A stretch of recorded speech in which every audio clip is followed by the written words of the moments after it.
Hello everyone, welcome back to Dicebreaker. Let me know, I'm going to put this down immediately. Let me know though how the audio levels are on the music, because I haven't done this in a while from this place. Back streaming in my little paint station with my little dual cam setup in the flat. How's everybody doing? Welcome back to Dicebreaker. Hey, if you don't know me already, I'm Wheels. I'm going to be doing some lovely painting today. We are painting a killer boss on a great gnash tooth, which I've sort of been touching up little bits of over various streams, but I've never actually properly finished. So I wanted to get like a full finish on this one, get them completely done. You can see that most of the sort of base details are in there. A few bits where I've gone a little bit heavy on the wash, I think, which have come out a little bit wet and shiny, which don't look amazing, which I think I'm going to go over again. I might give his spear a different shade of metal as well, because it doesn't really stand out very well. Little things like that. So we're going to be doing some touching up today. Let me know what you are up to in the chat. EA122, I'm drinking a delicious apple and mango squash today. A big hello to Nathaniel Nathaniel Levy, 14, Scott Perkins, EA122 again, Cookie94, Sparnofsy, Hulex Angel, Han Solo Chewbacca. How is everybody doing? Ooh, I got some quite nice warm paint water today in my drinky paint water mug, which is hopefully gonna. I've never really thought about it, but you would imagine that it would help wash the paints off a little bit better. But let's grab a brush. I've also got. Hold on, I'm just gonna take this out of studio mode so I can see a little bit better. There we go. All right, cool. So, level, really, says Nathaniel Levy. I apologise. It's been a long day, as it always has, in this year and the year before. This never-ending turmoil we find ourselves in. And the question is, what to do first? I think there's a couple of little bits of metal on the base that I need to do. Actually, yeah, let's start with the metallics. Let's do some silver. I'm going to grab my drawer here.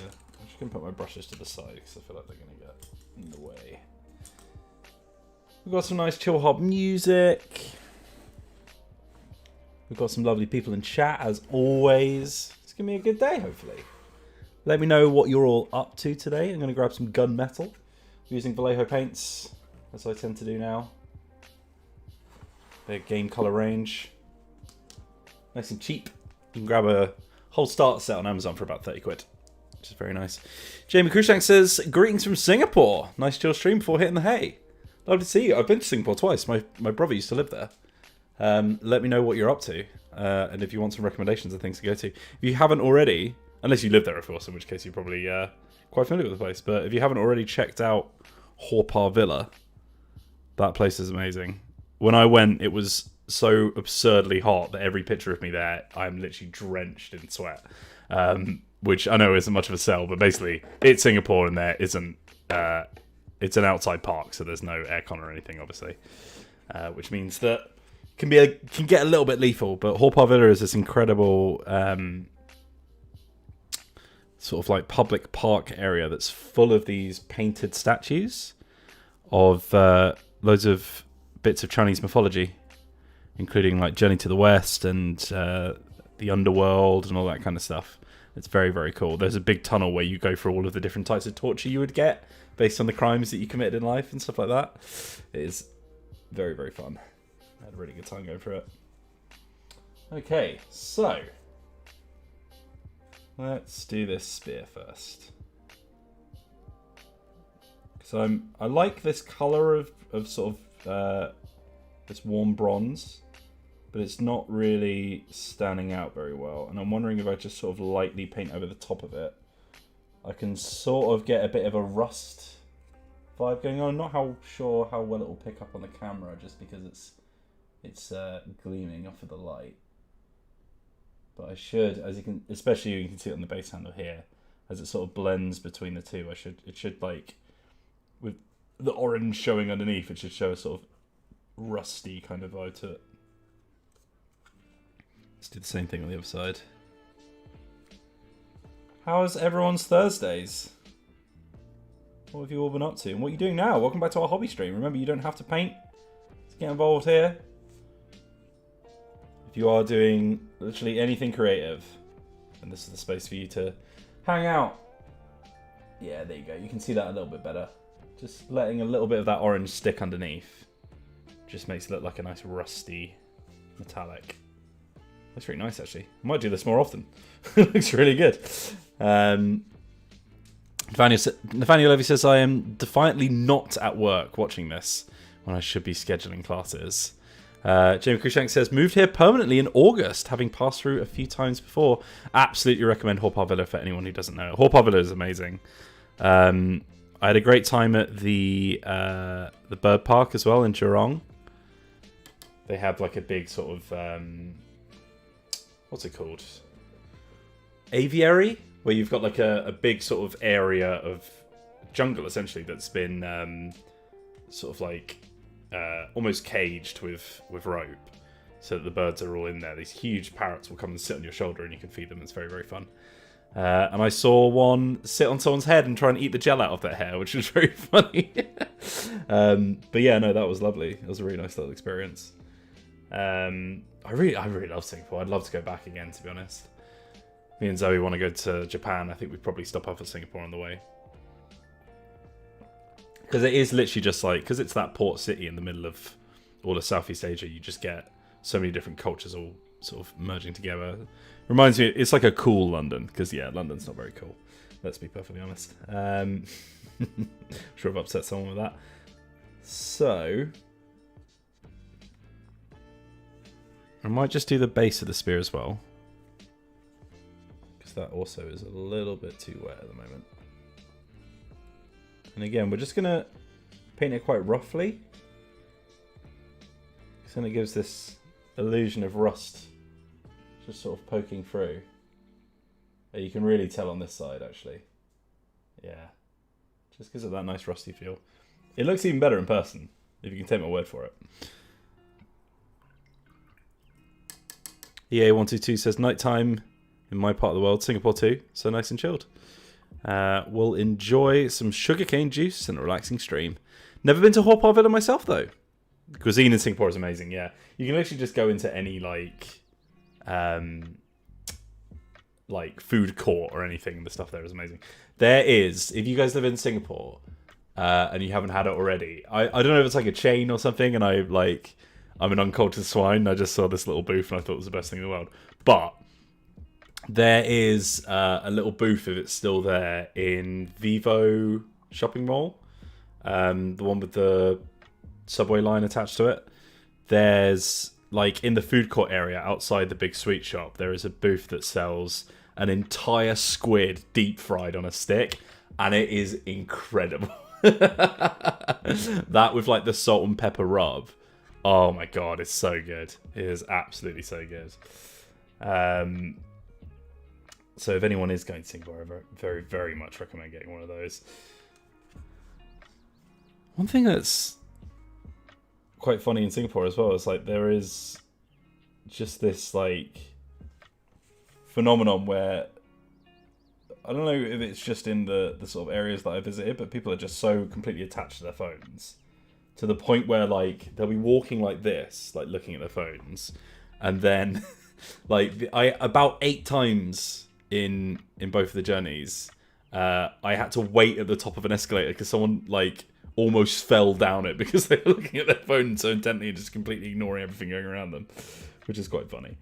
But yeah, Singapore is wild. It's one of my favourite places. Will's knowledge of Singapore is pretty spot on, says EA.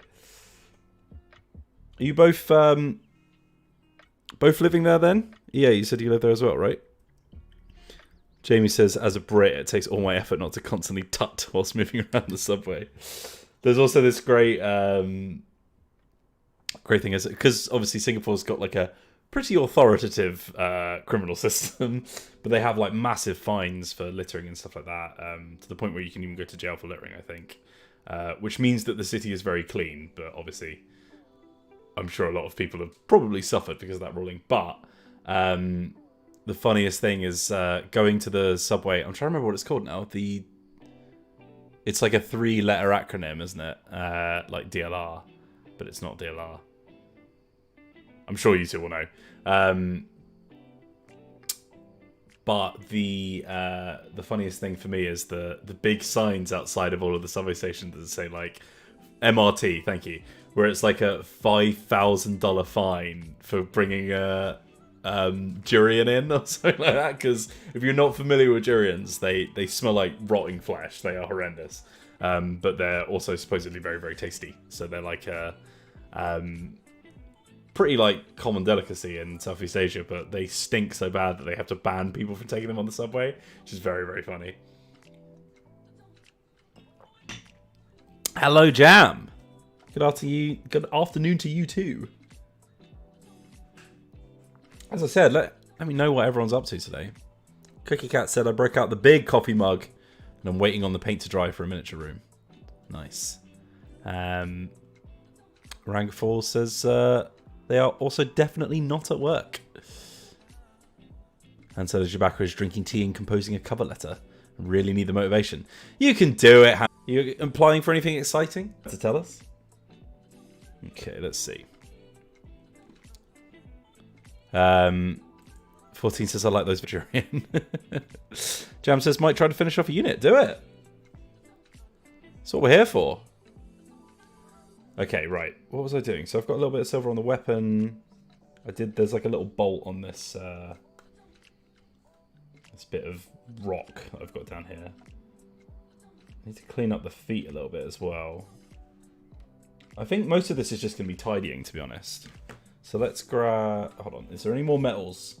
I always do this where I'm like, okay, cool, that's all the metals done, and then move on to something else and realise that I've only done like 2% of the ones that I was actually supposed to be doing. Probably because I have ADHD, but there you go.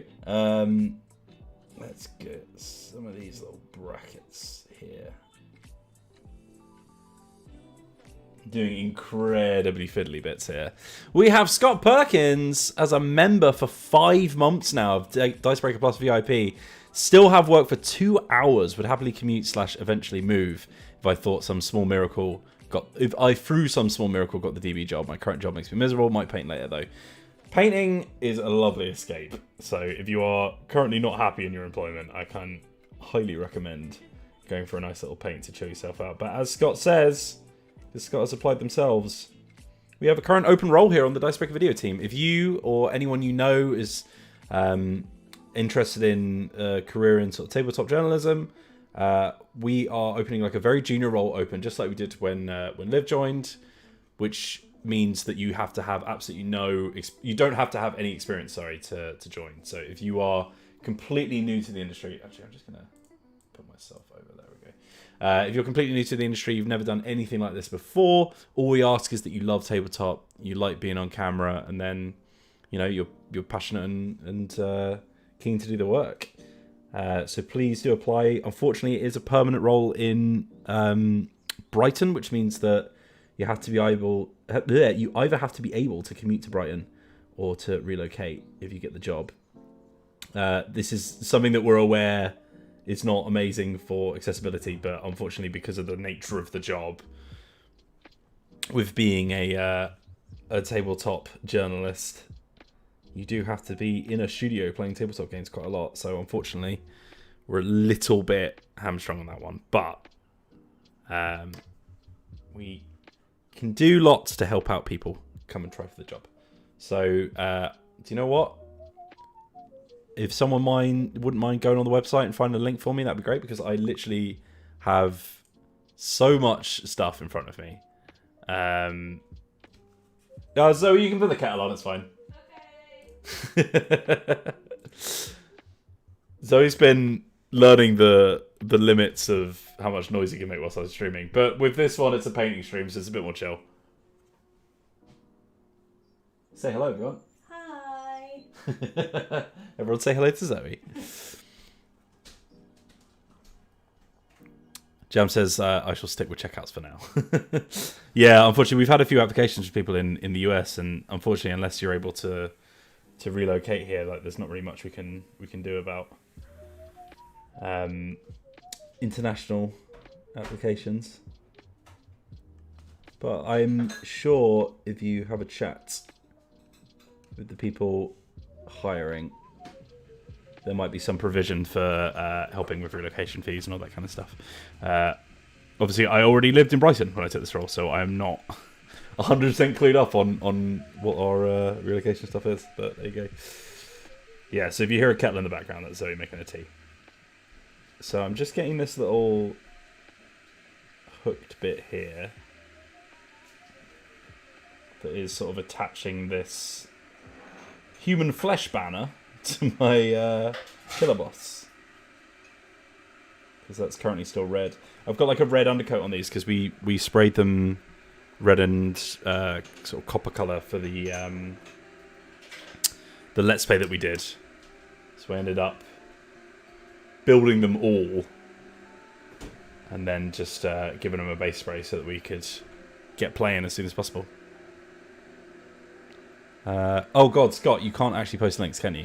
Gosh darn it. Hold on. Alright, let me find it. Hold on. 1 second. Dicebreaker hiring.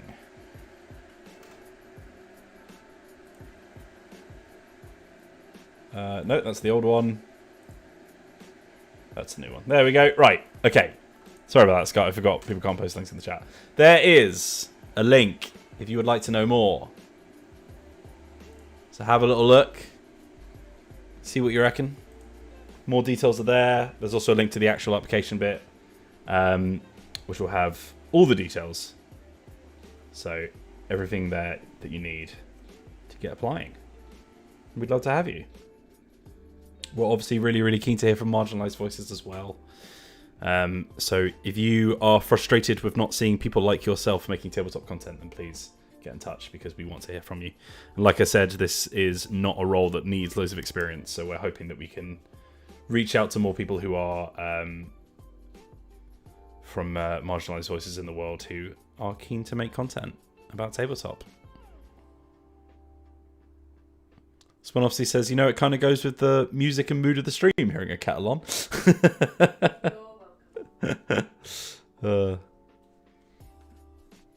David Gillen was in Dice Saloon recently. I love Dice Saloon. I actually just made a big donation of loads of games that I didn't have room for, because I was moving out and I left it so late I didn't really have time to get them to sort of charity shops and all that kind of stuff. So I just asked Dice Saloon, I was like, do you want these games? Because I don't know what to do with them. And they were very, very keen.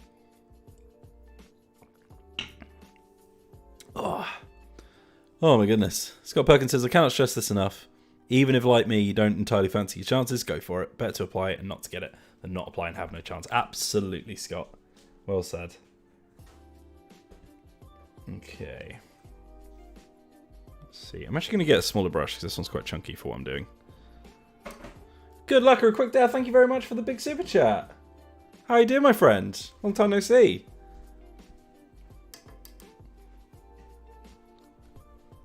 EA122 says, so are the DB interview rounds based on Squid Game? They are, yeah. So if you don't want to be shot, then obviously don't apply. I'm just kidding. I should clarify, you will not get shot when applying for a Dicebreaker job. No, it's your bog standard interview process. We'll basically have like a couple of people, including ourselves, read through the CVs and stuff. Please make sure you write a covering letter. A little bit of advice. Maybe mention, you know, things about board games and if you want Dicebreaker and stuff like that in the covering letter, because we get a lot of covering letters from people who are just sort of completely don't mention tabletop at all, and that's obviously like the bulk of the job. So, you know, if you are passionate about tabletop, tell us, because we want to hear about it. That'll then go into a video interview, and then we usually do sort of filming tests as well, so we'll see how you gel with the team. And yeah, we'll go from there. We've got another member resubscription. Skills Loading is now a 4-month member of Dicebreaker Plus. Busy today, so can't stay for stream. This channel is why I got back into D&D, and tonight is our big siege on the villain's base, so milestone seems apt. Thank you very much, Skills Loading. I hope you enjoy your session. Thank you for popping in. We'll see you on the next one, hopefully. The Sansa says it is only when you get accepted you get shot. Right. Okay. Again, I'm going to do these little braces a little bit. I've also got a couple more bits of silver to do before I move into another colour. I'm not sure how visible this stream is going to be, by the way. I'm doing so many tiny little details that I don't know if you'll really be able to see what I'm doing, but it should be fine.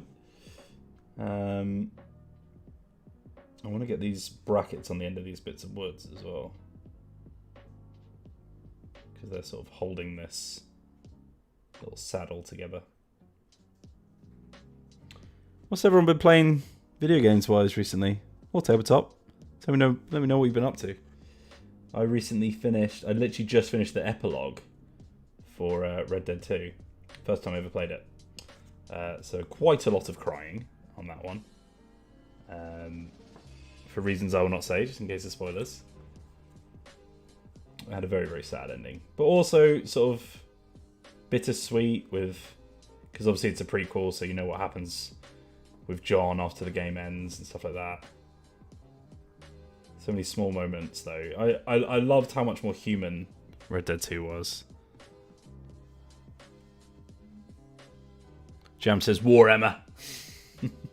I don't know if that was supposed to be spelt like an orc was saying it, but there we go. Just getting these little brackets again. I don't know if you can see what I'm doing here, but I've got, yeah, you should be able to see it picked up. Just on this saddle here, there's like a little bracket here, a little brace which is holding it. Grabbing that with some bits of silver.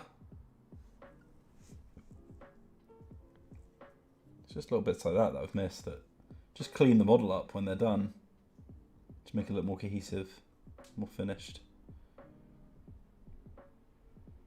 I might redo this little fleshy stamp bit as well because I don't think that's the right colour. What else we got?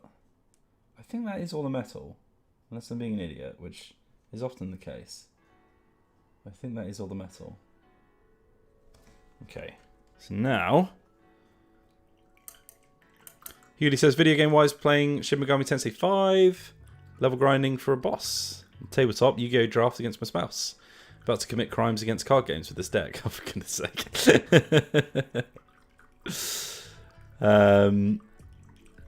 Angel Beat says, I went back to beat the final boss of the last Dark Souls 3 DLC. He still lives after 85 tries. It's new game plus 2. Oh my goodness. Angel Beat, I think it's safe to say that you're quite into Soulspawns.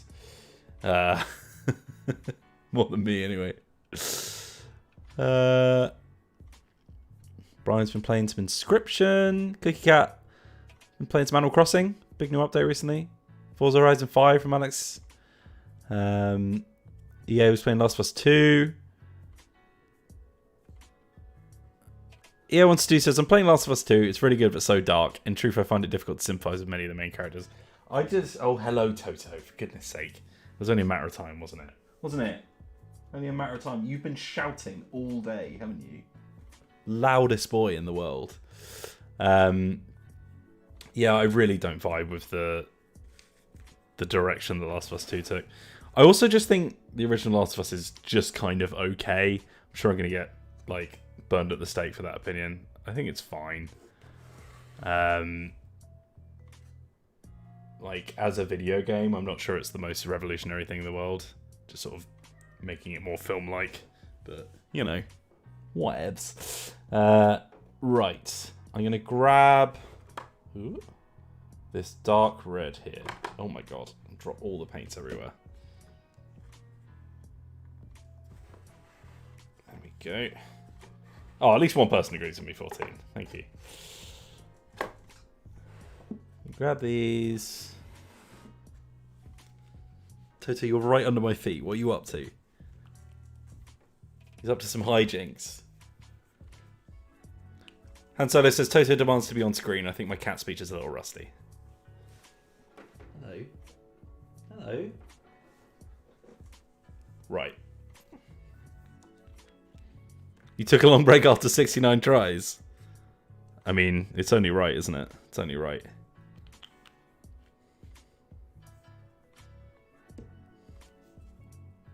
Okay. Let's see. Right, so I've got this nice dark red, which I've been using for the armor. And I just need to get here. There's a little bit of the armor that you can see through. Just need to make that darker shade so it matches the rest of the model.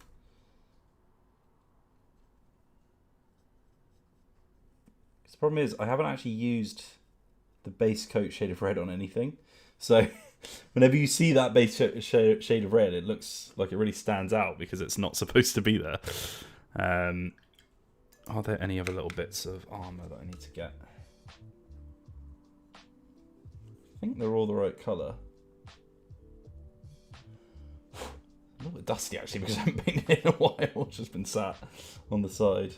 Yeah, I think that's all the bits of armor. I'm glad I didn't put too much of that red out because I literally just did it for one bit. Cookie Cat says, my cat keeps trying to run off with assorted things from my desks. Anything wooden that isn't nailed down, she will steal. Jam says, I'm painting my gay firebrand / revolutionary Stormcast. Hate Sigmar, loves Stormcast. I do like, to be fair, so I think I've got one in here. Hold on, let me just get this guy out. This one's not finished, but I do this sort of like cream and purple with silver armor color palette for the Stormcast. I think it does look really nice. But like you said, Jam, I hate the Stormcast. I think they're really boring as a faction. As are all of the like main character factions that Games Workshop have decided are very important, and despite them being very, very dull. I think they look really nice in the purple and cream. It's just like, I like painting them because they're really simple. And I understand like they are like big flat panels, like they're great for beginners, but also I just find them really dull. This is, so I don't know if I can just show you it. So I've got this little, this little paint box is from a company called Warforged, which I bought it because when I was moving in with Zoe, there's a lot less space in this flat than there was in my last one. So I've got a lot less real estate to work with. But this is like a sort of... Hello? What are you doing? What are you doing, Toto? It's like a laser cut wooden briefcase thing. And it's got loads of like these little trays to put paints in that just sort of slide out. It's got like a little toolbox. It's got these little holders for the models. Let's see if I can do this without them falling out. It's got like these little bits that you can sort of blue tack onto and stuff. It's really lovely. And it's also got this LED light that just like attaches to the case, and then it becomes like a little work surface. It is very much like, as someone in my group chat, my friend group chat pointed out, it's very much like the little toolkit that the guy who repairs Woody in Toy Story has, which I think is great, to be honest. But yeah, that is what I use now. I've had it on. If you look at some of the replays on our streams of when we've been painting the office. You're trying to bring him away. So it's just being bribed with dreamies. Thank you, Zoe. Yeah, if you look at some of the studio replays where like me, Liv, or me and Mian have been painting in the studio, you can get a better look at it. But it's just like a big wooden briefcase with loads of little slots that slot out. Right. I need that brown again. I'm trying to remember what brown that is. Let's go to my earth tones. These are my colours here. Colours and metallics, and I have a whole drawer full of earth tones. Because I do not like mixing paint, so I'd rather have them all done for me. I think it's maybe Beastie Brown or Plague Brown. I think it's a Beastie Brown. Beastie Brown died and fought and possibly died for my right to party, so... I can hear him plaintively meowing. The absolute attention hog. Let's get some of this Beastie Brown out. Do a little colour test of it. I think it's the one we need, but let's find out. Just on this little...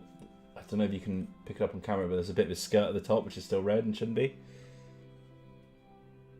Yeah, that's the right colour.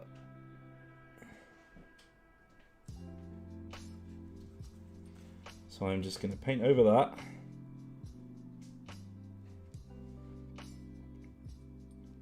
And the main thing I need to do is there's loads of this sort of like really rough rope that's tying the whole outfit together. And parts of the saddle. And that is all currently a really like similar color to the wood and the leather that's underneath it. So I want to find a different shade for that so it stands out a little bit more. Because currently it's a little bit muddy as it stands. So like I said, we're just cleaning the model up a bit. Getting to some of the bits that we missed last time we painted it. I think it's good to to sort of come back to models that you've done before and just give them some love. Toto's a star, says E8122. Joe Davis says, awesome, we'll have to check Warforged out. Just begun 40k painting and it's already taking up a lot of space. Yeah, like, honestly, the nicest thing about it is that, especially for me, because when I go to the office to do painting street, pardon me, I can literally just pick up my case and take it with me, like it's already in there. So if you do end up painting in loads of different places, like maybe you don't have like a dedicated space in your house for it, then it's nice to have like a little case that you can just put wherever you need it and then just start painting. And it's literally like, it's got all my sort of bits in it. So it's got like my clippers, it's got like my brush cleaner and all that kind of stuff. Like it's got everything that I need. And like I said, it's also got these little toolboxes that just slide out. So I've just got all my brushes, old and new, just ready to roll in there. Which is very nice. As well as some of my basic materials. Like these. So yeah, I very much recommend it. I think it's relatively cheap for how useful it is. I love the LED light as well, it's very useful. David is getting his first airbrush for his birthday next week. Can't wait to play around with it. Lovely. I've not done any airbrushing yet. Still haven't. But I've never really been in a location that allows for it, really. Because you kind of need to be able to ventilate the space, don't you? Which obviously you can't really do in a small flat. I'm just going to paint these little cattails that are sort of surrounding the base. Just going to get the browns on top. It might actually be a darker shade of brown that you need for this. Although they're sort of, the colour that I've done them in, they're kind of dead anyway, so I think it's fine for them to be a little bit pale. Because this is very swampy terrain that these guys are on. Because it's the Orcs. Killer boys. The Cruel boys, sorry. There we go. I think they're called cattails, aren't they? These little... You can see them on the base here. The ones who like the little bits. Does that make sense? Does anyone know what I'm talking about? There we go. I know what they look like. I'm pretty sure they're called cattails. But they're mainly grown in America, I think.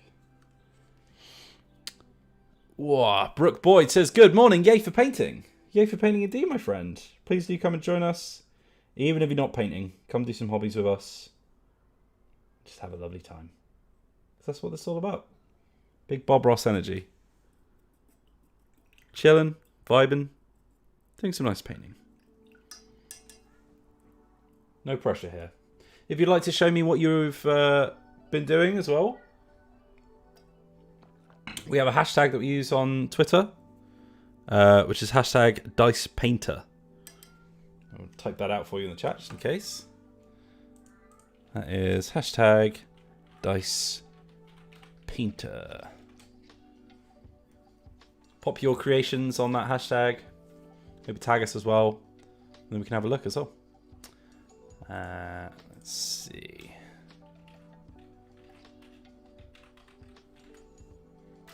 I'm going to get the hashtag up now.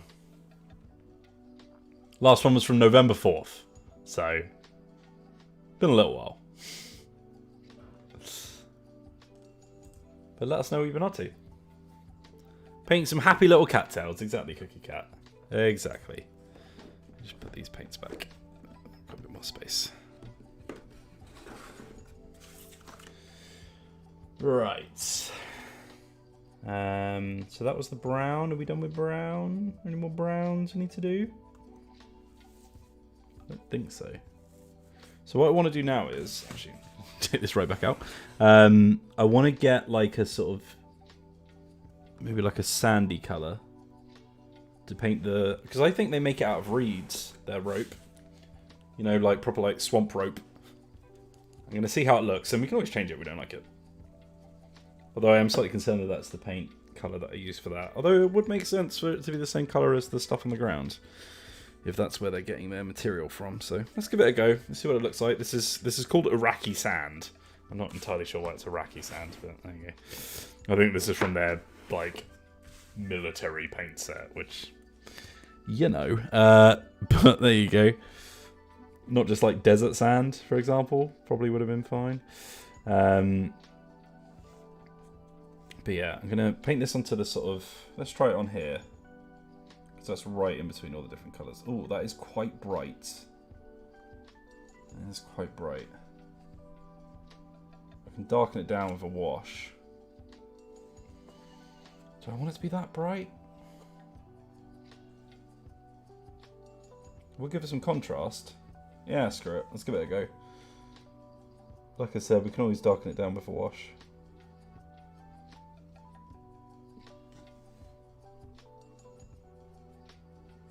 Bit Agrax Earthshade will sort it right out. So, again, it's quite a fiddly bit because we've got a lot of stuff surrounding it that's already been painted. So I want to be very careful. Just sort of dragging it in a straight line.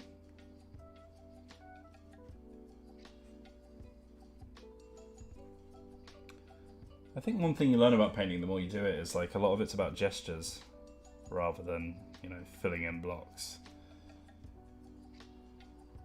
You're almost sort of drawing on top of the model.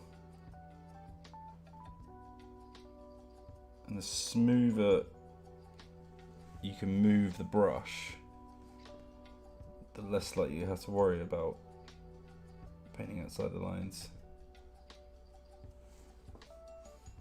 Yeah, that's gone really nicely actually. I think a lot of it's just about confidence, isn't it? Yeah. That's working. It definitely stands out, I'll tell you that. Hello, Calvin. But yeah, give me a shout if you've posted anything on the Twitter hashtag and I'll take a look. See what you've been up to. We've got it here, ready to roll. Scott Perkins has shown off some Infinity Nomads. Looking good. Nice bit of orange and blue. I've never done much with the Nomads. I haven't even played against them. Although I haven't done much with Infinity in a while, to be honest. Not since the Code 1 release for the newest set. My problem with Infinity is I hate metal miniatures. Like, they're just so fragile and such an annoyance to put together because they're so heavy. I find them really frustrating. Toto, stop crying, boy.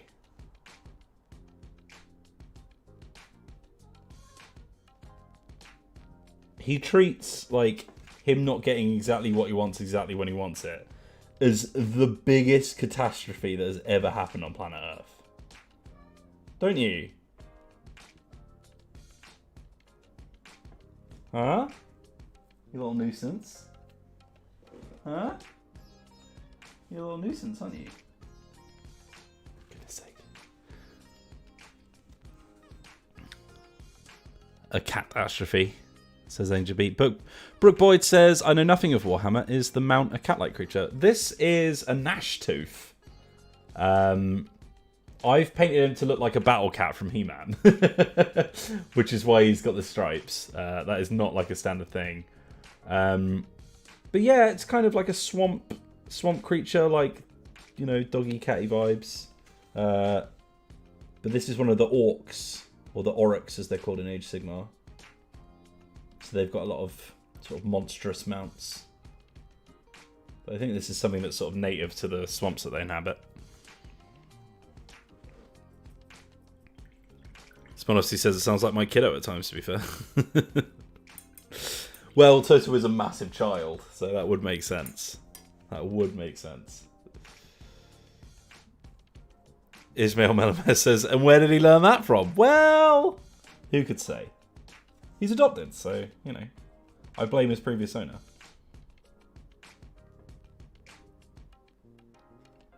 Here we go. There's a little bit of this is sort of poking off onto that bit. I think it's attaching itself onto the plate. Whoa, this bit's very fiddly. That's fine. That's fine. We've got it. We've got it. It's all good. That's just on that shoulder there. I don't know if it sort of pokes out a little bit here. Yeah, I was worried that might happen. Got a little bit of overspill because there's a lot of stuff that's right next to it.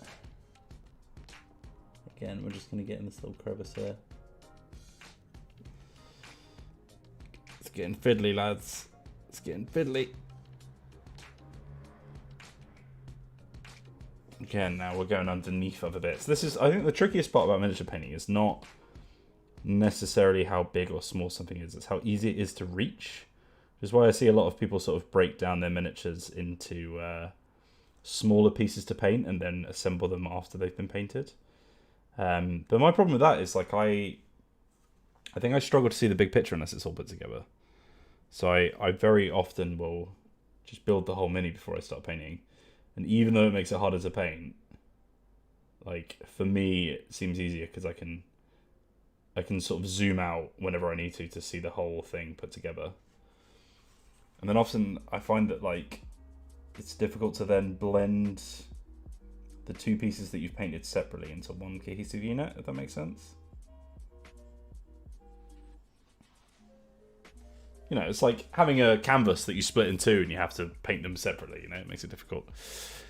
Brian Sheena says, my girlfriend goes too far with that. She paints her models while they're still on the sprue. Oh my god.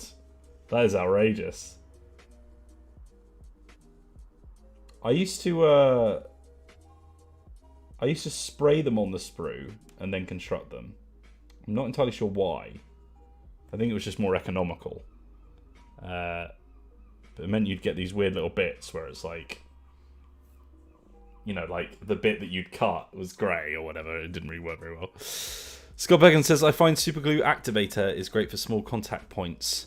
But as I found, it will mess things up if the glue is in places it shouldn't be. Yeah. Talk about sprucing things up, says Angel Beat. Truce says, oh, painting stream. I'll have to go hook up my stream watching tablet. Hello, Truce. Good to have you and my friends.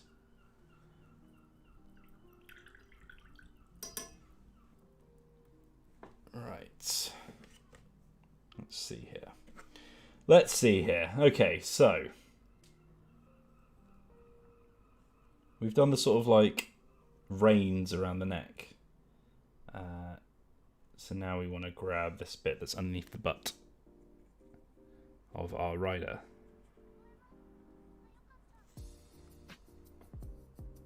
Just about here.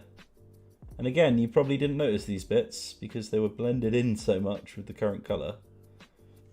That didn't make them stand out very much at all.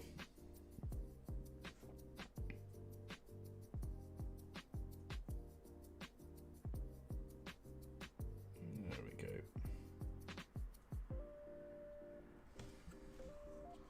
I don't mind there's a little bit of brown underneath because it's giving it a bit of depth. But as I said, we're going to give this a wash anyway. If there's anyone who's new to painting, by the way, doesn't know what the hell I'm talking about, please do let me know, because I'm more than happy to explain anything that I do myself know about.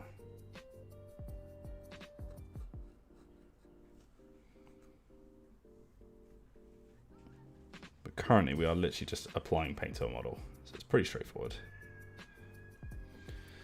Ishmael Manames says, don't like painting before because adding a layer of paint can make some bits not fit together properly. Yeah, no, that's another annoyance. If you get some paint... Oh my god.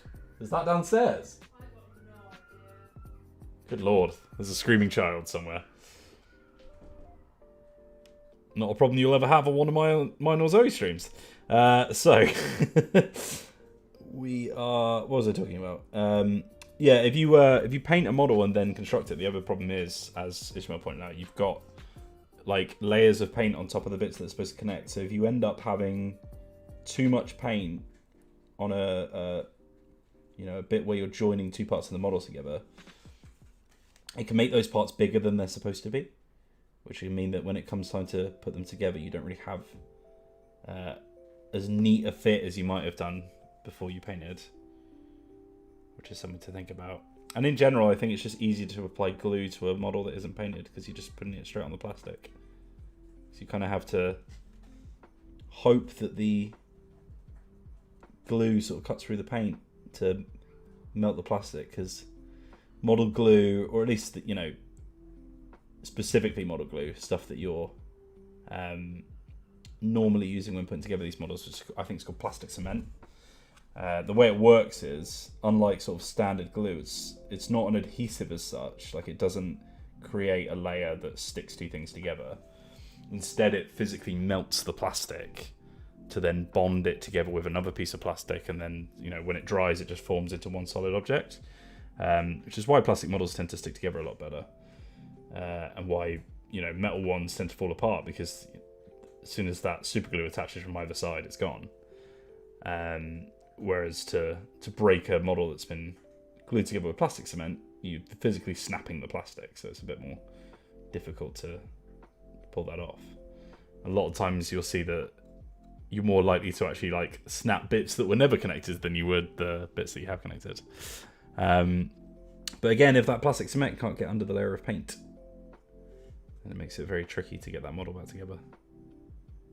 But, you know, everyone does things differently. And at the end of the day, if you've got a model you're proud of at the end that didn't cause you too much bother, then it's fine. Aeronautical, I am also really bad at painting white. I have heard that using blue washes instead of black can make them come out a bit less dirty. Also, getting a wet brush, like, imagine sort of Space Marine armor. If you've got like flat panels, you can then get a wet brush after you've washed to get rid of the bits that have...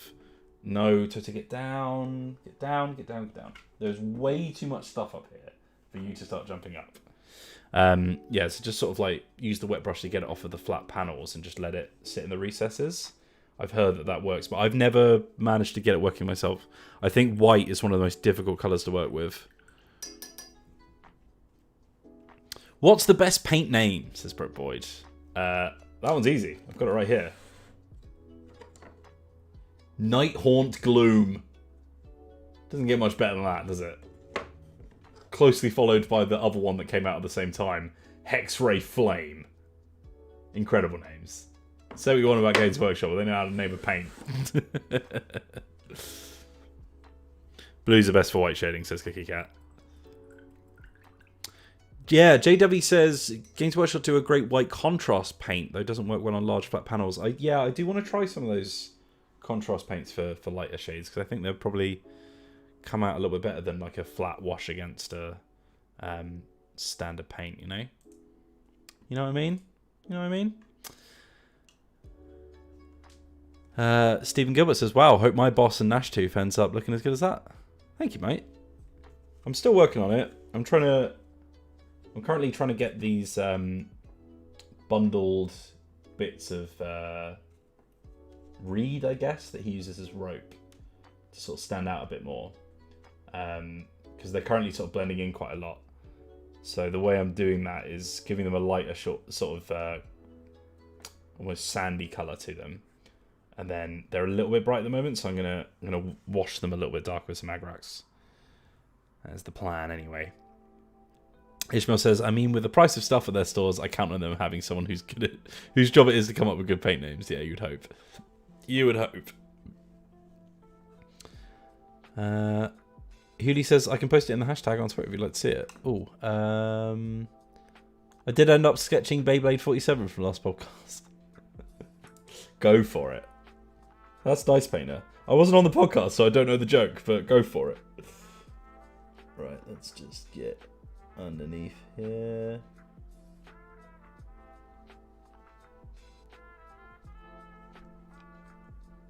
And into this bit. Again, we can be a little bit more rough on the underside of the model because no one's really going to see it. But it's good to do it either way. Because there's always going to be someone who picks it up. So at the very least, you can have some in there.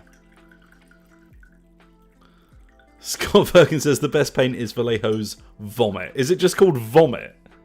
That is disgusting.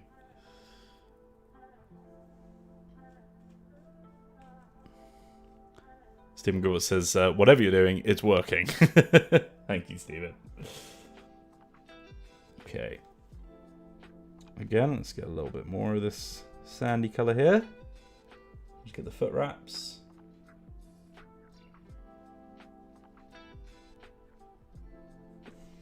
Because again, I don't think they would be using ropes if they look like this. It seems to me like they've got a sort of bundle of reeds that they use to attach things. Which is kind of cool. Yeah, there we go.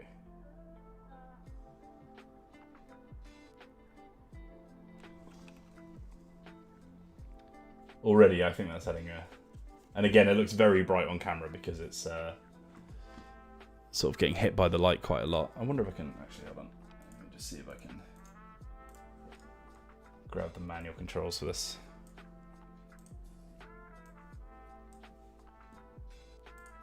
Let's pop the exposure down a little bit so you can see it a little bit easier.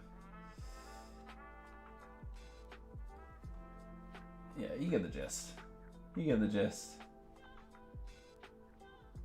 As I bring the brightness up, it turns a bit more white, but there you go. I'm going to do this on the other side as well.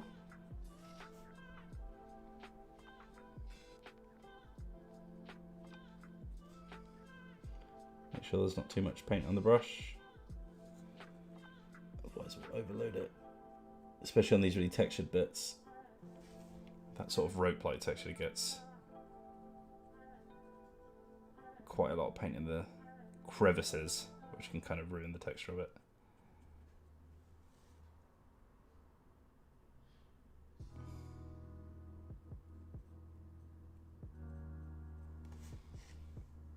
There's a little bit here as well, which I think we missed on the first coat. Another reason why it's good to come back to these things and redo the little bits. Make it look even nicer. And there's a bit on his bum as well. Bit on his bum.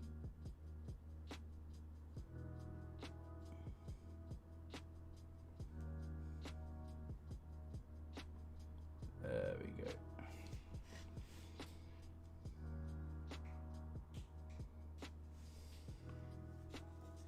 Again, we'll get that on the other side.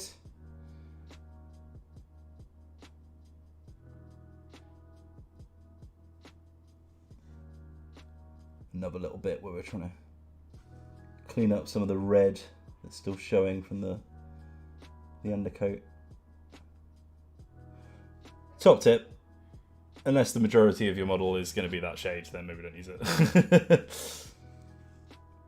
But there wasn't much of a choice at the time. So there you go. Okay. Right, there's a few more bits of wrap. There's one that the guy's using as a belt. Scott says vomit is not a pretty colour, but it's accurate for what it's used for. Well, yeah, I imagine it does look like vomit. They wouldn't call it that either way. Otherwise, rather. Stephen says, oh, and by the way, that first Domination AOS game you played was really great, most enjoyable. More, please, big smile. Yeah, no, we want to do some more miniature stuff. We've got, in the office, I don't know if anyone's heard of Necromolds, but me and Matt gave it a try. And it's quite a simple miniatures game, but the gimmick is, instead of having pre-painted armies, you and your opponent both have a big glob of Play-Doh, and these little spellbook things that when you close Play-Doh inside them, it forms a miniature that you can pull out and put on the battlefield, and it's amazing. It's so much fun. It's got such a cool aesthetic. When you kill an enemy model, you get these little rings and you splat it down onto the table and it leaves your sigil on the table as well. It's amazing. It is so good. So I'm hoping you're doing a Let's Play with that with maybe with Liv or with Matt. Because it's just good, goofy fun. Just good, goofy fun. Right. Let's do the rest of these wraps. But yeah, no, in general, miniature stuff, I'm obviously a big fan. We have as well, I don't know if you've seen it already, Stephen, but we did... There we go. We did a Let's Play of Infinity Code 1 as well, which is the sort of like beginner's entry for Corvus Belli's Infinity system, which is one of my favourite systems. Which is sort of like future human solar system and beyond. All killing each other with cyberpunk weapons, and it's very, very good. But it's like it's a skirmish game, which I'm way more into than big combat games normally. Way more of a skirmish guy.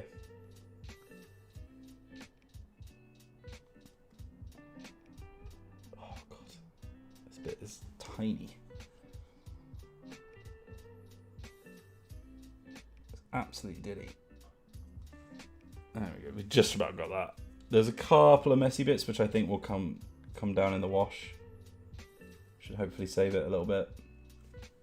And the nice thing about dirty armies, you know, like orcs or Skaven or whatever, what have you, is if they look a bit grotty and a bit unclean, then it kind of just plays into the vibe of them anyway, so it's fine.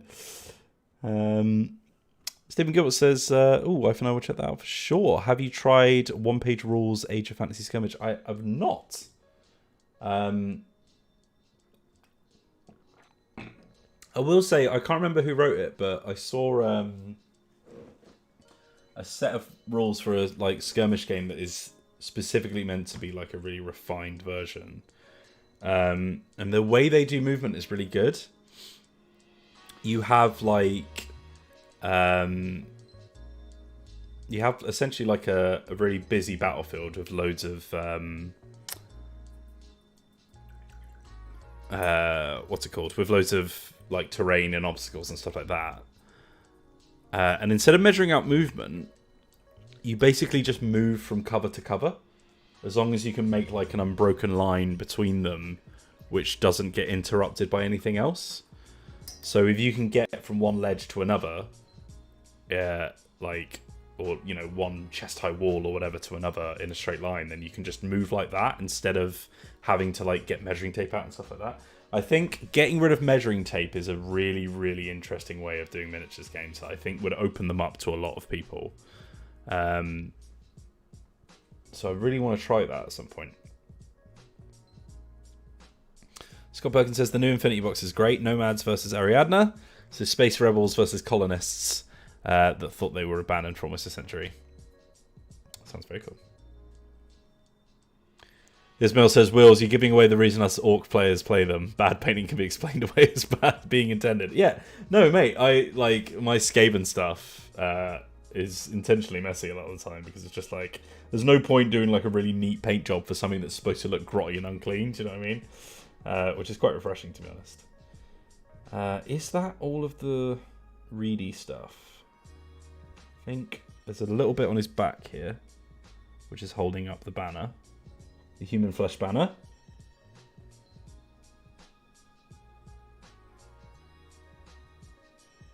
Let's just grab that. Just, yeah, just underneath his armor.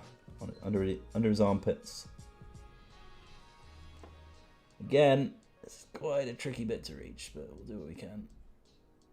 Yeah, we'll do what we can. There we go.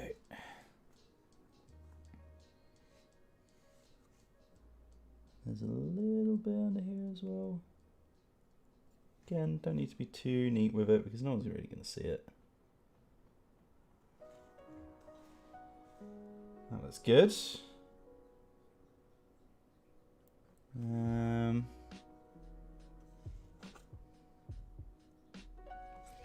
think there's some little bits on this banner here as well. Again, I've got like some really, really glossy wash bits here that I might go over again, because they're making it look a bit like, almost like nail varnish, which is not very nice, to be honest.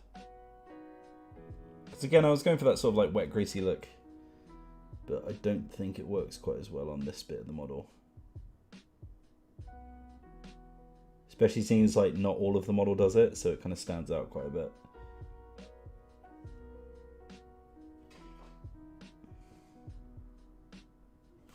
Yeah, there we go.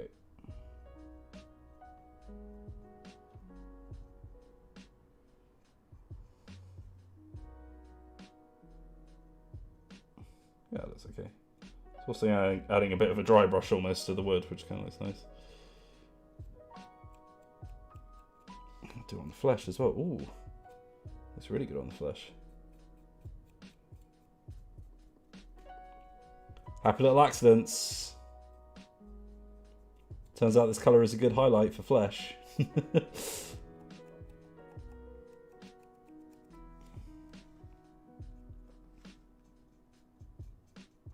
Nice. Nice little freebie. Love to see it. I'm going to grab a bit of this brush wash as well. This brush could use a clean.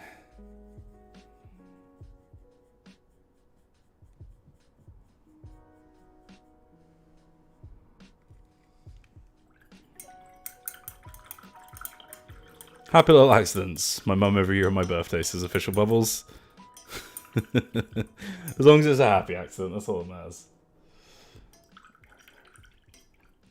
Toto, stop it. Get out of there. What are you doing? He seems to think that, you know, it's not the fact that he's going up on my desk which is the problem. It's the route he's taking, you know? If he goes up from the left side instead, that'll be fine. Despite there being no room, Toto. No room at the inn. No room at the inn for Toto. He always wants a cuddle, honestly, JW. Absolutely always. He is the most affectionate cat in the world, which we love him for, but also makes it very difficult to deal with him when we're streaming. Especially when I've got 400 things all over my desk that he could knock over. Right. Okay. Fuck me, Toto. Jesus, Toto. Sprinted into the kitchen. Language, Zoe. Okay. Okay. Is that all the rope? I think it might be all the rope. At least it looks like it. Yeah, my least favourite parts of this model are the... you see how shiny the sort of tassel-y bits are? They've gone like really gross coloured. They were a nice yellow, but I'm going to do it a little bit different, I think. Oh, Scott Perkins, the female models in Infinity are not good. They're really not good. They absolutely need to up their game. As do a lot of miniature companies, to be honest. I think, to be fair, Games Workshop have gotten a little bit better recently. They've gotten rid of sort of, you know, the combat heals and boob armor and stuff quite a lot, especially on the Stormcast minis look a lot more proper. But I genuinely have a model from an Infinity range that I can't put together because the sniper will not go over the woman's chest because her tits are too big, and it's just like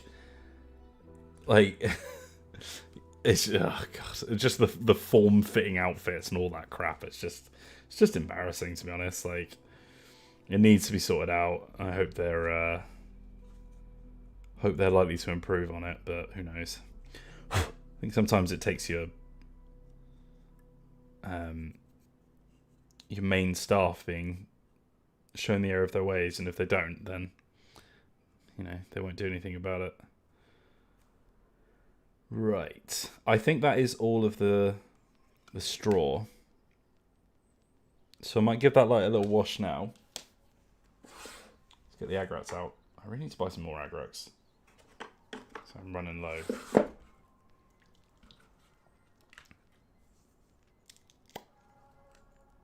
Okay. Let's just grab a slightly bigger brush. Joe Davis says it's reminiscent of when DB and EG used to stream and you could always hear the muffled curses of Zoe and Eva. Yeah, from the other studio. We're just trying to have a nice relaxing time and they're screaming at each other. Okay. Let's get some agrax on these.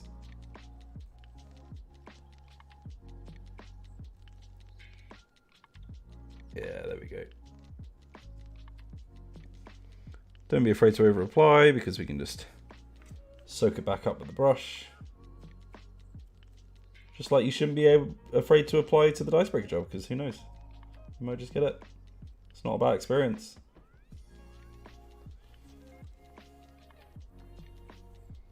There we go. Yeah, that looks a bit better already, doesn't it?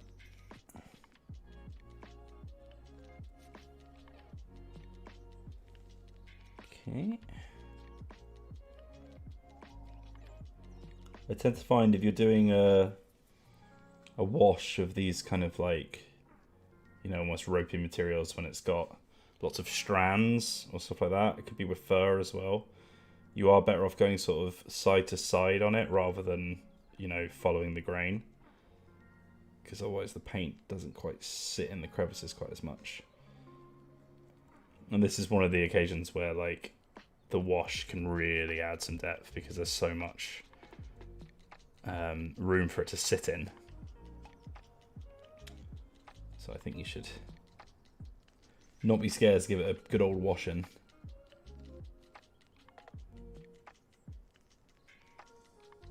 Okay, but we're also just being careful not to get too much wash on anything else around it.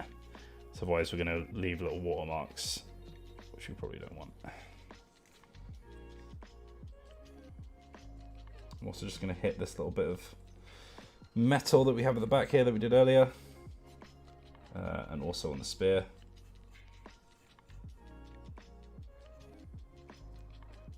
And again, I don't want too much on there, but just to give it a bit of depth.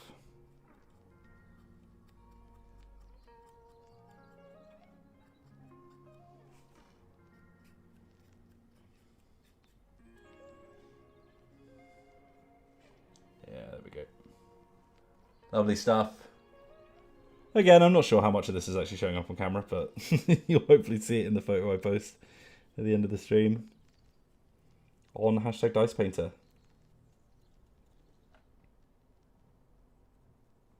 And a reminder, if you want to show me what you've been up to, please do pop it onto it using that hashtag, and I'll endeavour to have a look.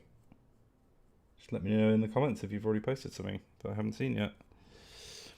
What are we saying in the chat? Ooh, 14 says, I remember when watching a Dicebreaker stream with Johnny while Aoife and Ian were screaming alien annihilation next door and several times hearing Aoife scream. Yeah, it's they're supposed to be soundproof studios, but it doesn't stop them. They do proper screaming. I do very much miss having everyone in the studio though.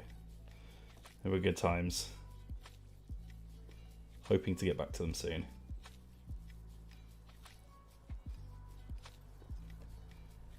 There we go.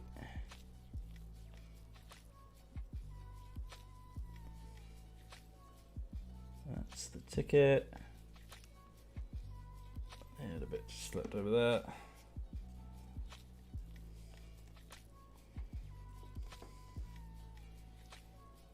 Cool. Yeah, I think they're looking better already. I'll let them dry, obviously, but looking good. Right. Soundproof does not equal Eurogamer proof. Oh god, I think I've got some trapped gas in my chest. Oh god. You know when you get like a tight bit around the esophagus? Not nice. Okay. Let's dry that off. Pop our Agrex back. Joe Davis says, in fact, I remember one week there was invasions. I had to have both streams open in separate windows as it was so entertaining. That's how we get you. That's how we get you to watch all our streams. It's like Raw and SmackDown.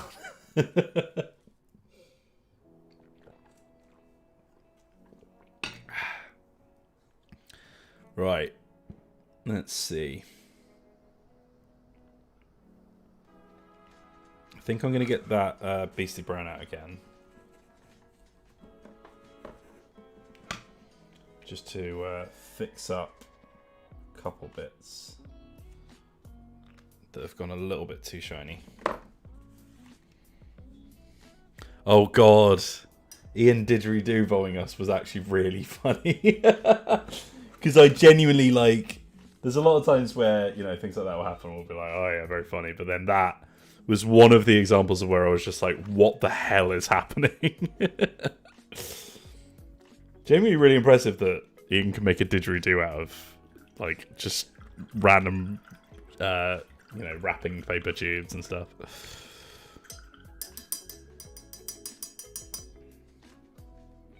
The AEW/NXT of streaming, Joe Davis.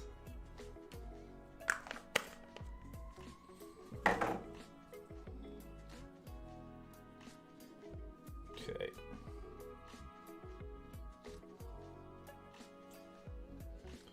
That in there. Am I missing a tube? Is anyone else? Oh no, that's there. Wait, did I put the right one on? I think I did. Does anyone else always lose these little plastic brush savers?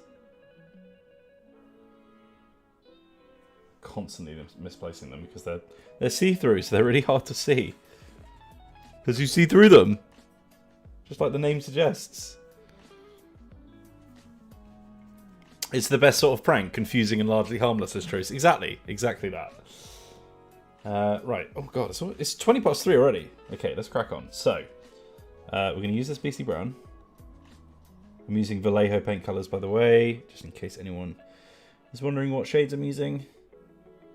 And I'm just going to... You see here where it's gotten way too shiny on top. That's where we're going to sort that out a little bit.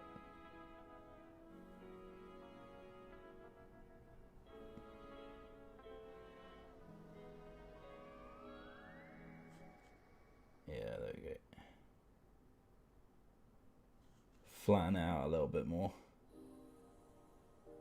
Because, yeah, some of the bits just got really pulled with wash and it does not look very nice. Oh, yeah, that's better already.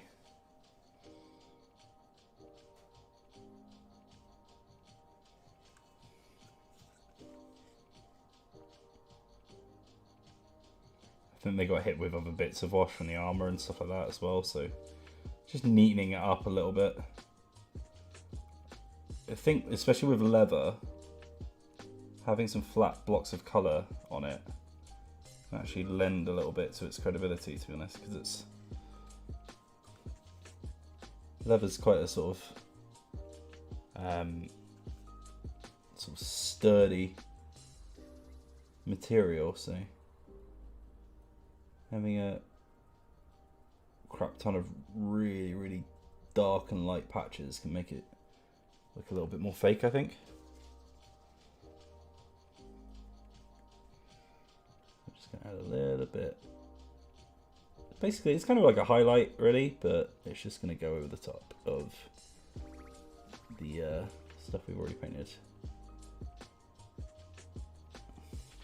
That's much better. Much, much better. Perfect. Oh, I'm glad that looks as good as it does, because I was worried that this is going to be too messy to save, but actually, no, it's fine. Perfect. Okay. The other bits of brown that we missed. A little bit here.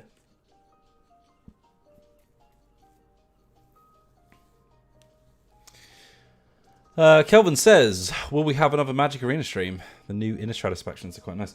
I've not really had a chance to keep up with Magic recently, to be honest.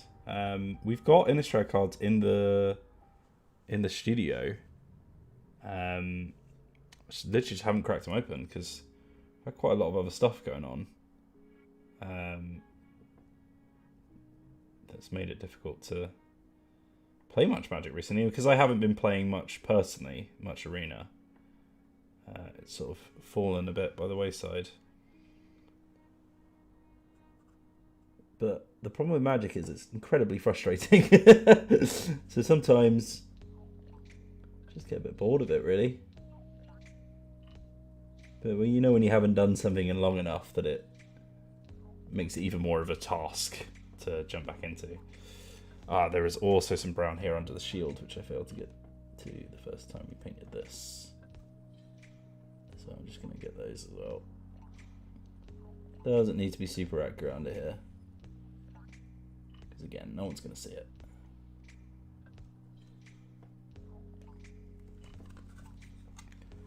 Just going to rotate this around a bit to get a better angle. There we go, that's better. But yeah, just getting rid of a bit of the red just helps to tidy this model up. So not everything looks like it's just sort of base colours, which it shouldn't. Okay. This is looking great already. I think we've really tidied this model up. It's looking a lot nicer. Might try and base it at some point as well. Perfect. Okay.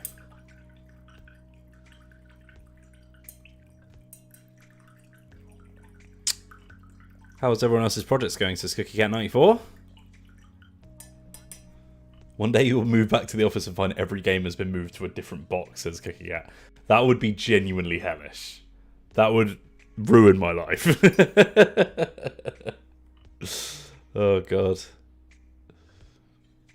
Ishmael says last time I saw pro wrestling, it was still called WWF. Pro wrestling is returned, my friend. It's called AEW. Right. Okay.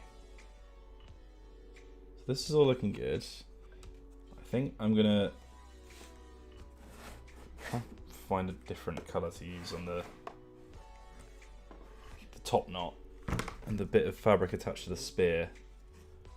I'm wondering what to put on there. I think the yellow looks okay, but it just sort of gets too mucky. Maybe like a purple? Or maybe we should just try a different shade of yellow. Let's try highlighting it with a different shade of yellow and see if that makes it look a bit less mucky. Because the current wash I've got on there really dirtied it up.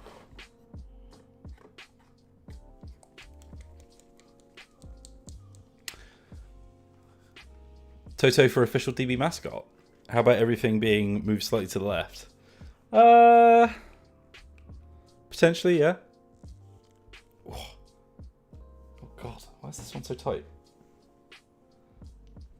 Why is this lid so tight? I've never opened this one before. Oh God, what the heck? Oh, it's like it's dried or something. Hold on.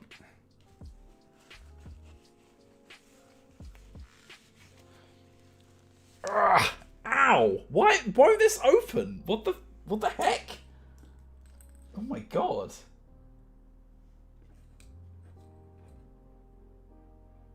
So ridiculously tightly put together. Let's try the mouse mat. That's got some grip on it. Oh, good Lord. That wasn't easy. It was like a jar of pickles. There we go.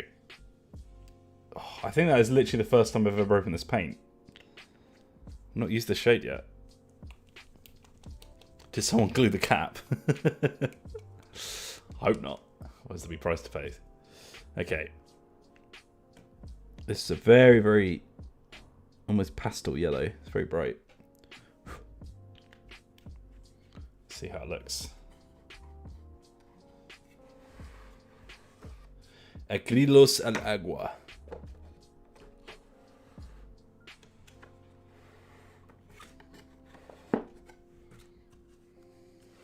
Right. So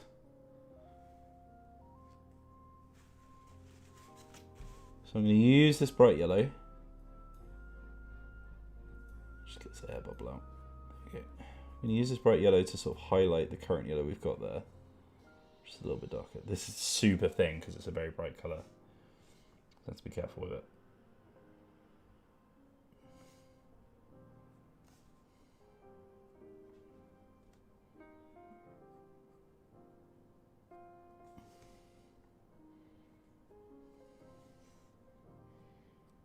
Yeah, I think I just went a little overboard with the wash when I washed this bit of the model.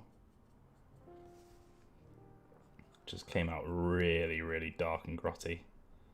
God, it's almost neon, this yellow.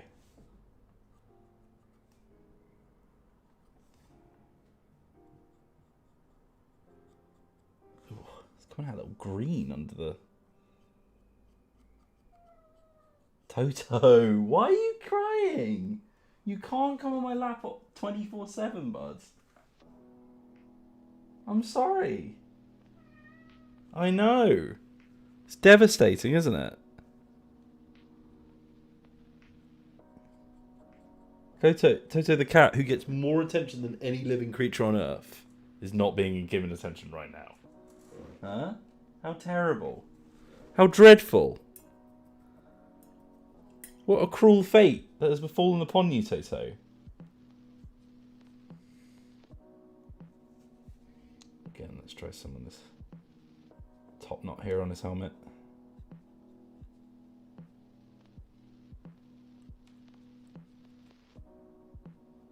There we go.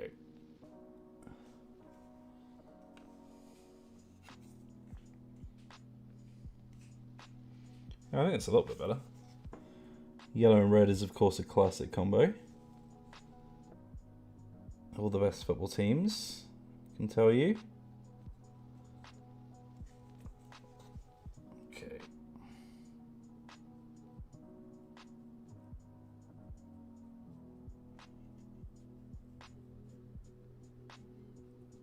There we go. It's definitely a little bit nicer. This is quite a translucent paint, so I'm not losing too much of the detail by applying it straight on top, which is good.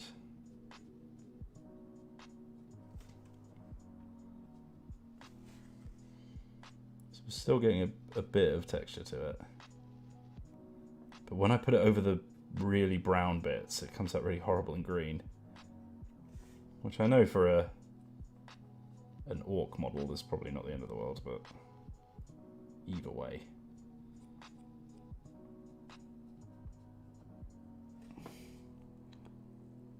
Good to know how to work with this yellow though.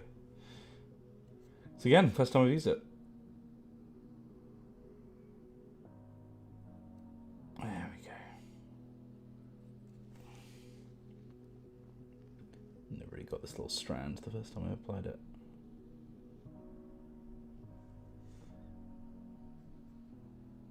It's nice because it's like going back to old stuff that you painted before. Oh, that looks much better. God, that looks so much better. It's way more intentional, which is always a good sign. Yeah, going back to stuff that you've painted before is nice because it gives you a chance to just touch up all the little bits that you didn't even realise you hadn't painted. Because especially because we paint these on stream, I tend to try and rush a little bit so that I can have something cool to show you guys at the end. When I've got all the time in the world, obviously, it comes out a little bit nicer.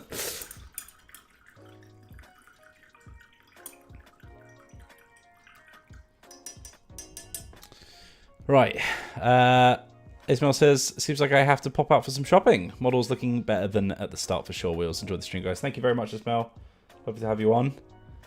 Britt Boyd says, I'm so jealous. My cat doesn't like to be held and he rarely sits in my lap. Oh my god. These cats are obsessed with sitting on us. Toto is one of the most affectionate cats I've ever met. Like, he is a very, very loving boy. And he gets very upset if he doesn't get to spend enough time with us. He'll like go meow at the door when one of us isn't here and stuff. Like, he's a very loving cat. He's very sweet.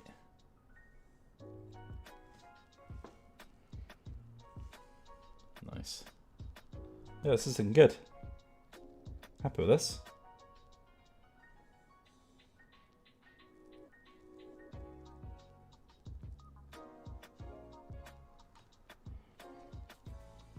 Beautiful.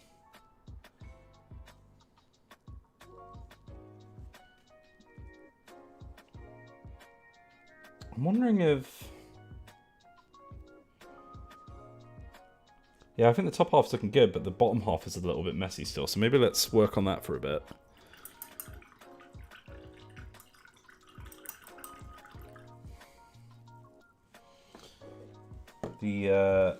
I think the stonework is maybe a little bit of a too similar colour to what's surrounding it. So let's... We've got a medium grey, I think that's what we used. Green grey. Green brown.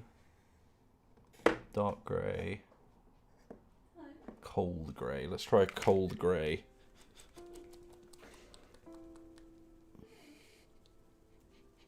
My cat sits as close as possible without actually sitting on you. Microsoft says my cat is a little gremlin who doesn't want to cuddle and demands constant attention.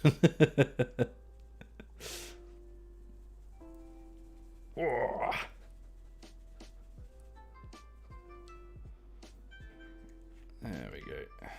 Right. Let's see what this looks like.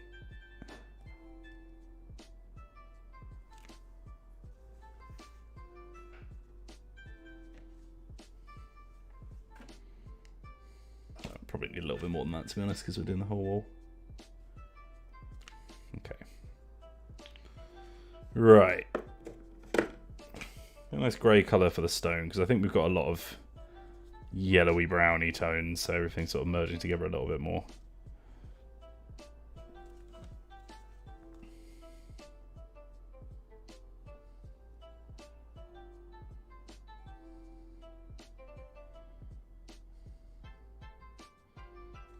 So again, I think I'm just going to do like a kind of a rough colour on top with this grey. So I feel like that will make it seem a little bit more degraded. We'll see how it comes out at the end. And if not, then I'm sure I can just sort of dry brush it a bit to give it some more texture.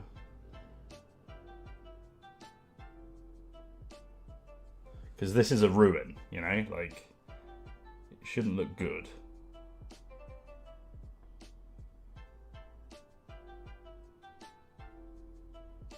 It's almost a little bit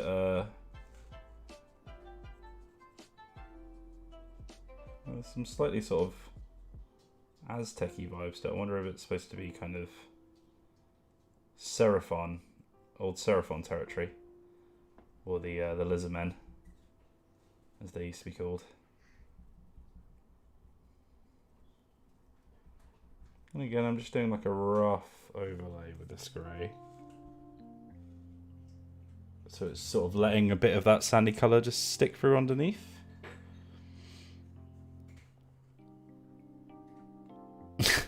Spun off, Seek, how dare you. Pete on PC says relaxing to watch. Yeah, no, I hope it is. We try to go for like a sort of nice chill vibe to these streams. Because we're just sort of... hobbying together, you know, it doesn't need to be high energy and intense. I hear Toto munching and crunching away at some biscuits in the background. He's placating himself with food. He's also a very chunky boy, as well as being a very lovely boy. Okay. Juliex Angel says, alright DB chat, I do need some help. I'm buying my first electric fencing epi, and I can't decide on blade colour, so black, gold or blue. Gold for me, I think.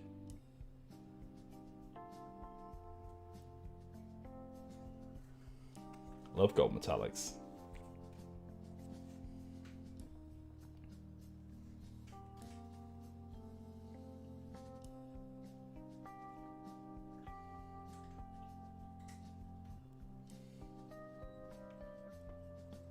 Okay, so I'm gonna put this grey over pretty much all of this stonework here. Just trying to leave a bit of colour underneath where it's sort of seen some wear and tear.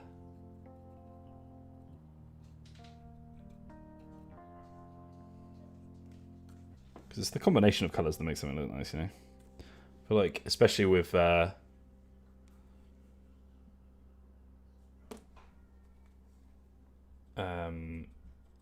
stuff that's supposed to look a bit worn, you don't want it to just be one flat colour, because otherwise it just looks a bit like, you know, almost a bit too new.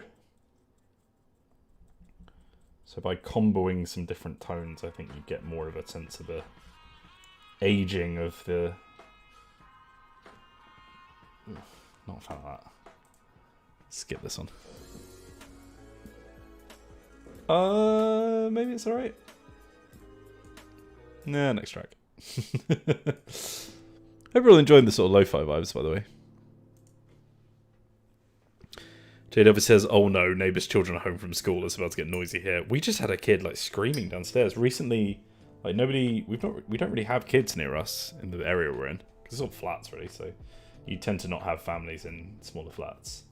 But with our downstairs neighbour has like recently had a pram outside their flat, so I think they've got like maybe visitors or something like that. So seems like they've got like a small child with them who has been doing a little bit of screaming every now and again. You know, I'm not going to begrudge them for it, since they are a child, but you know, it's not the best. Me and Zoe aren't exactly big kid lovers.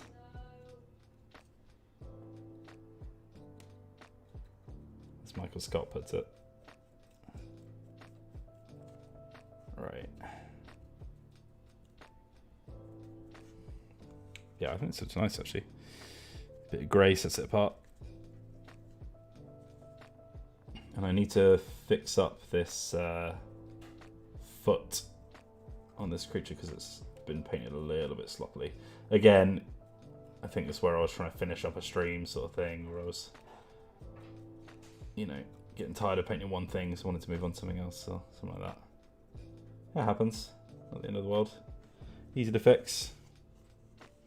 Yeah, also now that this is a bit more grey, it lets the rushes, cattails, whatever they're called, stick out a little bit more, I think, which is nice.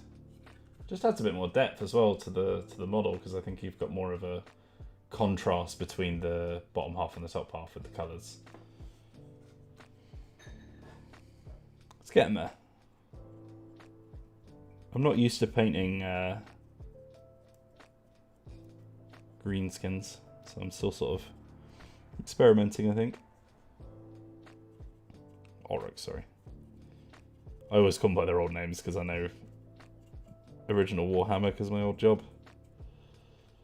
Alright. Okay. So that's all grayed up now.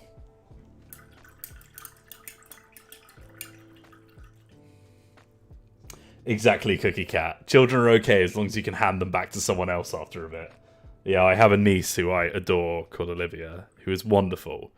But after a certain amount of time with her, it's just like, okay, this is not my child.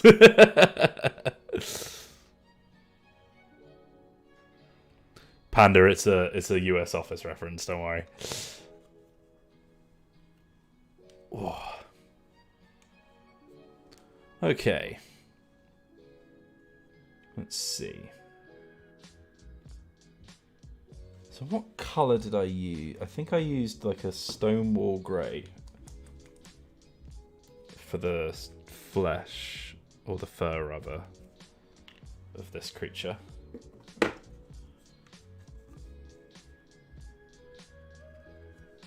Let's see if we can clean up this foot a bit. Ooh. It's quite bright.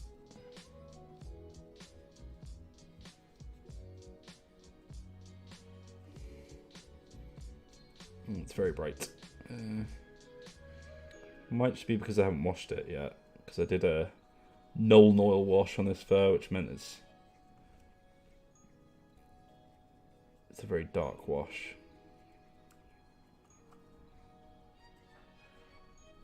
Yeah, I don't know how that's going to look, but that's fine. Just trying to go over the bits. Because again, I've done like a light colour over a red base, which isn't amazing. Means it's coming out a little bit weird.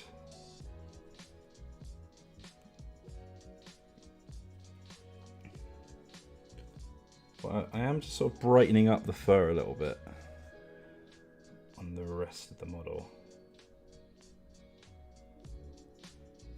Which means that it's going to sit in it better a little bit anyway.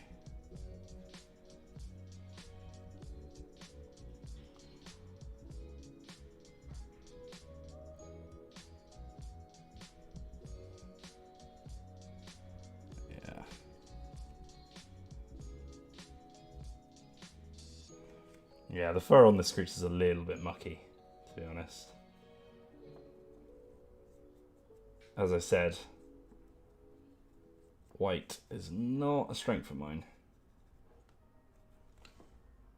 By no stretch of the imagination.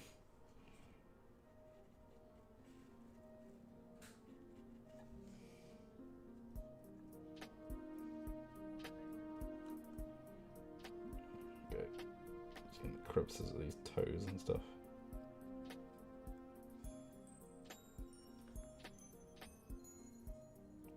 Is this Undertale?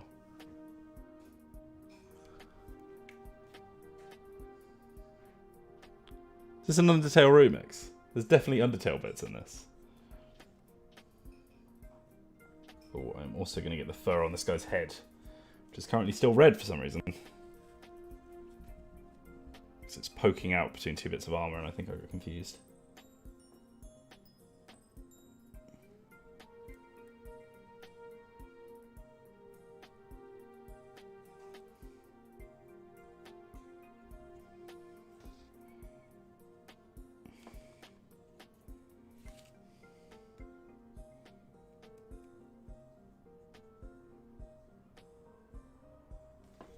Oh, God. Careful not to accidentally brush bits that you didn't even realise were there.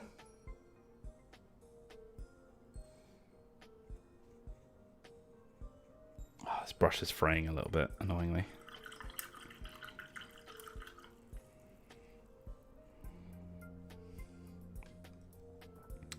Kiki Cat says, I've made it very clear to my family that I am happy to just be the questionably sober aunt. Same.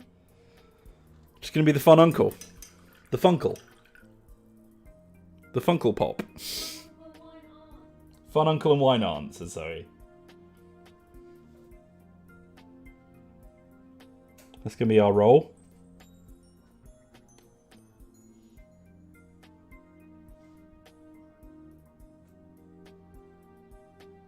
Yeah, there we go. These bits of fur can always be annoying because there's loads of little tiny crevices you need to get to.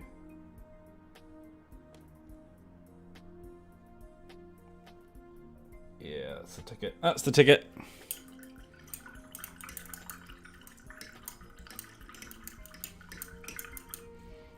Ooh, got a bit of paint on my finger. Which is fine. Collateral damage.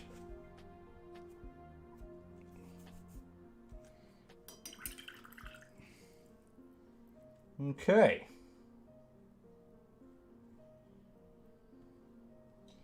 Right. Let's grab a bigger brush now. And I'm going to put a bit of a wash after we've, hold on. Oh God. Again, losing the little plastic bits that save the brush. Yeah, I'm going to put a bit of a wash on the stonework that we did, because it should have dried up by now. Let's get that Agrax again.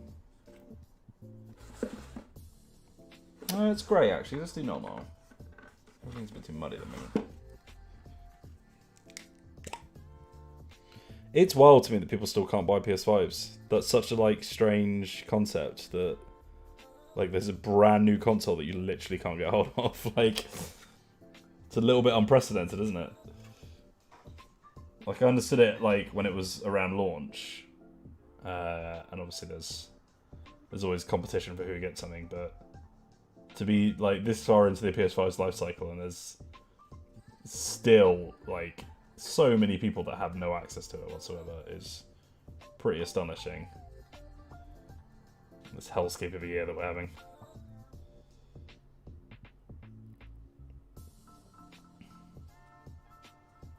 Like, I'm very familiar with the problems with shipping at the moment. As anyone who follows my personal projects will probably be aware of. It's been a pain getting things to people that they have paid for. But yeah. It's a general microchip shortage now, isn't there? Which I think is probably the issue with the PS5s, majoritively. All the crypto bros. The outbreaks of sickness in Southeast Asia, which is where, as a race, we decided to put every single bit of our tech manufacturing into. Maybe not the wisest idea in the world, but that's fine. Thanks, capitalism.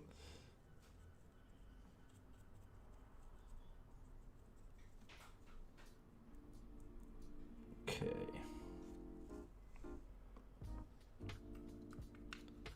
Right. Okay, I've washed these bricks. They're a lot darker now. Still a little sandy, but a lot darker. Might actually change up the colour of the foliage as well, actually, to be honest.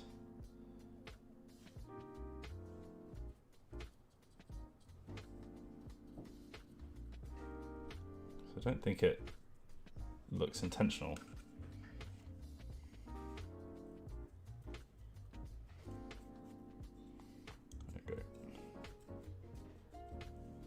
Put a little bit of oil on the feet.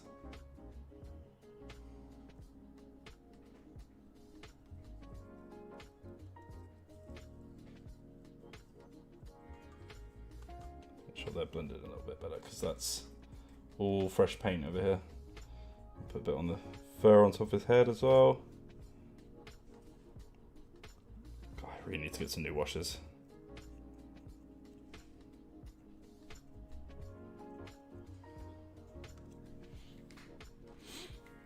Oh, God. Brooks says, is it difficult to get the new Xbox as well? I'm not sure. It's PS5 that I mainly hear about. But I would assume, they have a similar problem. Oh, God, my back. Oh, God, my back. Oh, I haven't done this much painting in a while, to be honest. Bent over like this. God, yeah, I've got no Nuln Oil and no Agrax, so I really need to buy some more.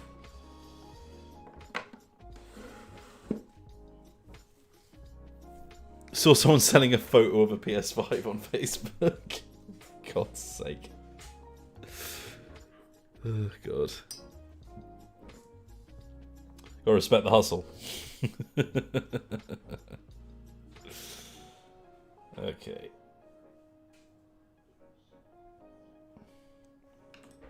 Right.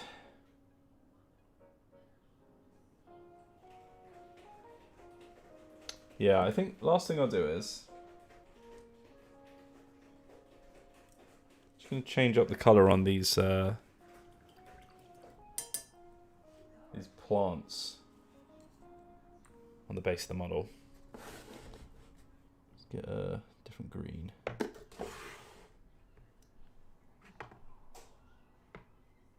Dark green. I don't think we want olive green. Not olive green, sorry. I don't think we want jade green, because that's probably going to be a bit too rich. I bet it's a beautiful colour, though. I should see what it looks like and see if I can maybe do some models in that colour. Yeah, there we go. That's a nice green. Classic green. It's your classic green.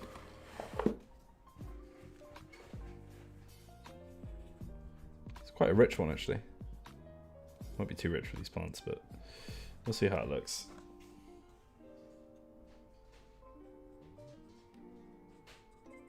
I think quite a thin coat over the current colour looks fine. It's lightening up a little bit.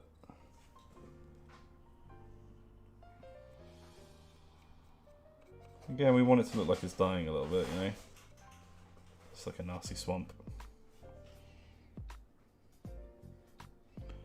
I can hear Zoe setting up for her stream. If you want to watch Eurogamer after this, by the way, they will be kicking off pretty much as soon as I'm finished. Playing some Poppy Playtime, both Zoe and Ian.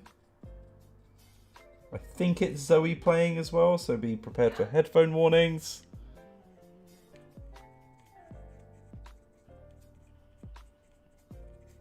Pretty much headphone warning for the entire stream, I imagine. As tends to be the case. There we go. Yeah, I think that's alright. Watine says, hey Dicebreaker, what was that card game you were playing with Andy at the show? Monikers. I'm trying to remember which one that was. As Monikers.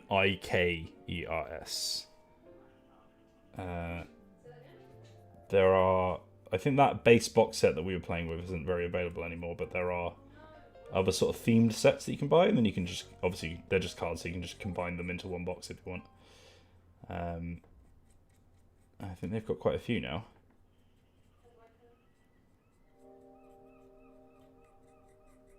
There we go.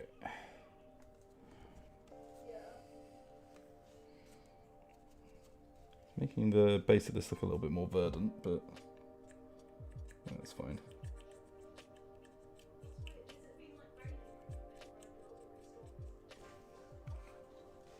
But definitely, the green definitely looks better on the grey. Maybe I won't do every single one of these bulrushes in green. They'll look like some of them are a little bit more dead than others.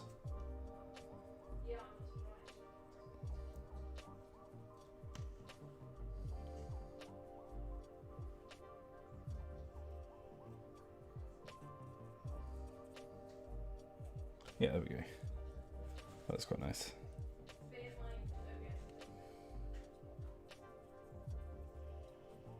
Yeah, I like that. And again, we can always change it if we want to do something different. It's very easy to do something different afterwards. Not the end of the world. Never be afraid to experiment with your paints. Try different shades, different combos. Especially if you're doing like a batch paint, you can always just grab one model from the set that you're not as worried about. And just give some interesting new things a go, because you might just discover a new technique or a new colour that you've never really bothered using, which actually looks really nice.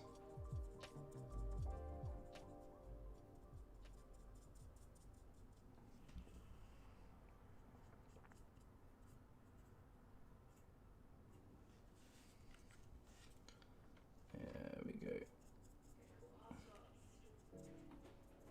Beautiful.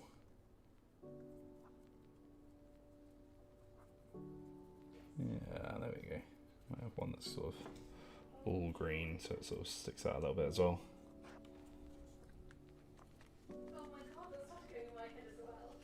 Okay, yeah. I think we're pretty close to finish on this guy. I might just grab that grey colour that we used earlier and get rid of that sort of fleshy mark on the skin.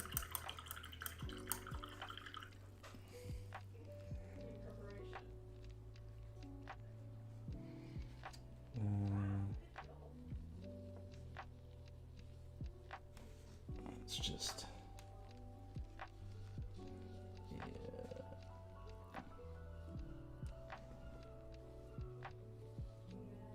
Yeah, because I don't think it looks as good as it was supposed to, you know? That mark. And then I'll go back over that with like a... go back over with like a red sort of bloody wash. If we give it a rub, then it should let some of the fleshy colour from underneath stick out a little bit. So hopefully when that dries, that should look a little bit more natural.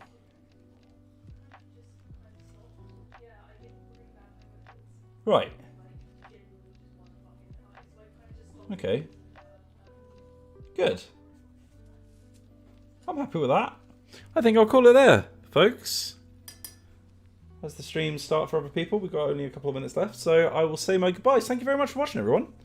This has been Dicepainter, our regular hobby stream, where we do all sorts of miniatures. Just going to brighten it up a little bit. I'm just going to zoom in a little bit.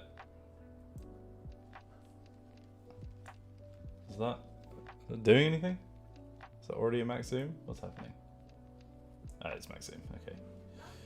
And there's my killer boss on a great Gnash tooth. Is autofocus on? No, it's not. Okay, we should probably put that on. This is the leader of the Orruks in the Warhammer Age of Sigmar Dominion box.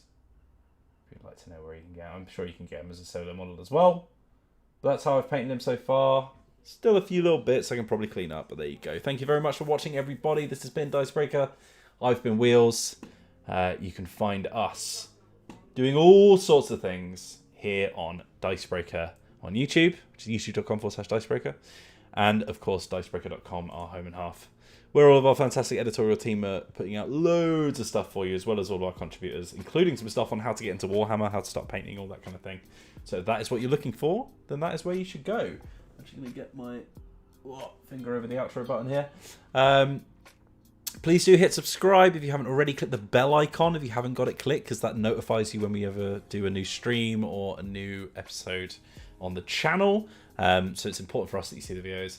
YouTube at the moment is really culling a lot of our videos, unfortunately. Like, not many people are seeing them. So if it's been a while since you've been on the channel and you've missed some of our stuff, we put out some really great lists and really great features and all that kind of stuff. So go and have a look, see what you can find, and give it a watch and a like if you can. But thank you very much for watching. I will see you on the next video that we do tomorrow for the podcast at 2 PM. But until then, have a lovely day. Goodbye.